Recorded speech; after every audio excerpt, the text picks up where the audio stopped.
You know you're messing up hard if this notoriously conservative government changes its law just to tell you that you're doing wrong by 50% of your population.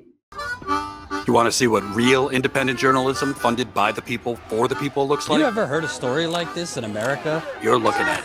Congratulations for always being somewhere where mainstream media is not. Flint, Michigan. See you in Nevada. Thanks to people like you, we could get the truth. Corporate media, they've been lying to us for years, and you're going straight to the people. You are the man. I'm glad you're here.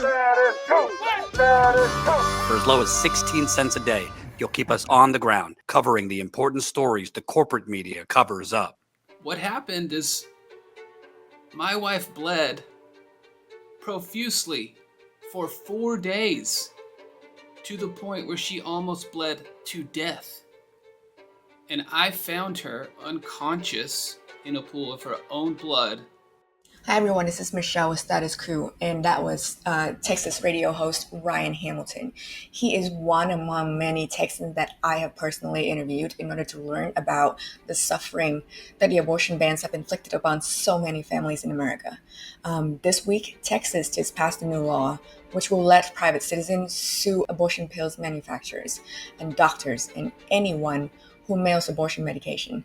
And medical abortion is the most common and safest option here. So for every 5 cases of abortion in this country, 3 are medical abortions. So who is celebrating this new law that's likely going to cost more lives? Pro-lifers.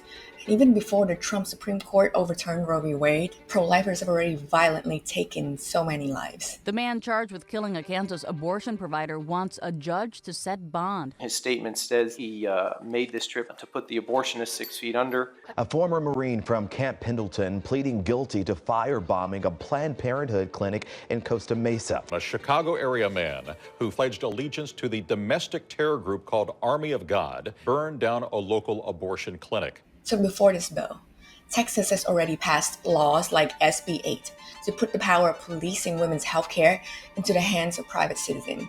And so pro-life men from Arkansas, from Illinois, have come after doctors in Texas.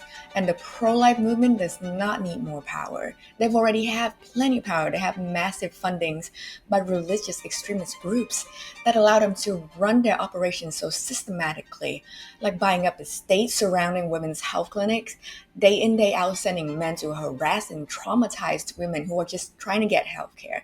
You're walking right into the gates of hell. Let us help. Absolutely not, please. No. Or funding media campaigns to put out fake news like this. There's a pro-life way to do IVF, which is only implant the eggs of which the children that you actually want to raise. And it's not only fake news and targeted attacks on medical workers. They've convinced so many of their followers that most people who get abortion are reckless, irresponsible young women who just want to kill their babies. And from my own experience on the ground, speaking to the people who are actually hurt by their abortion bans, the real victims are moms. Women who want kids but have a miscarriage because guess what? 1 in 4 pregnancies end in a miscarriage. And so in the name of being pro-life, this movement literally is taking moms from their children, wives from their husband, daughters from their mothers. And the criminalization of women who did successfully obtain an abortion are heavily targeting Black and Brown communities, as it often is in this country. Now, I'm an immigrant. And I've been, oddly enough, so privileged to grow up in a country with better gender equality than most of the world.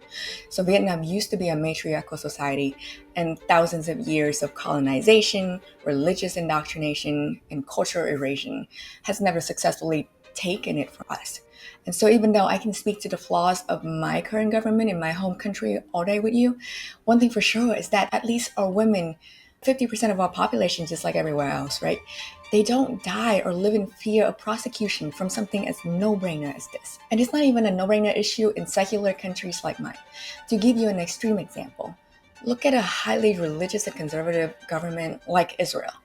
In 2022, when Trump's Supreme Court overturned Roe v. Wade, the Israeli health minister protested that decision by further easing abortion access in Israel.